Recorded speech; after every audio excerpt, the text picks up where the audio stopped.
રાવલ આ રોડ ઉપર એક વ્યક્તિએ પોતાની ગાડી રોડ સાઈડમાં દબાવી દીધી. ટ્રાફિકની ગાડી આવીને ડિટેન કરવાની વાત થાય એટલે એ ભાઈ કીધું હું અહીંના સ્થાનિકે હું પૈસા ભરી દઉં, ઓનલાઈન હું પૈસા ભરી દઉં. તેમ છતાં ઓનલાઈન પૈસા નહીં લેવાની માટે પણ એ લોકો તૈયાર ન થયા અને હવે દાદાગીરી કરે છે કે તારી ગાડી ઉપાડી લે ગાડી પૈસા ભરી લે. સ્થિતિ થાય છે કે રાજકોટમાં ટ્રાફિકની સમસ્યા વધારે વધતી જાય છે. આ પોલીસ ડિપાર્ટમેન્ટ કદાચ જેમાં પૂરી ક્ષમતા સાથે કામ કરી શકતું નથી. ખાસ કરીને પોલીસનું એવું કહેવું છે કે અમને વાહન ચાલક દ્વારા માર મારવામાં આવ્યો છે, તો શું કહેશો?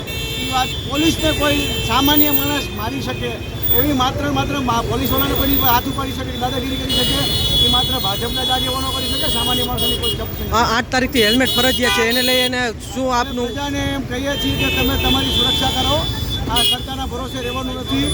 અને હેલ્મેટની વાત છે એ તો માત્ર ને માત્ર જેમ 10 વર્ષમાં 50,000 કરોડ રૂપિયા ઉઘરાવ્યા છે એમાં ઉઘરાણાનો એક કાર્યક્રમ છે. સુપ્રીમ કોર્ટની મનાઈ છે.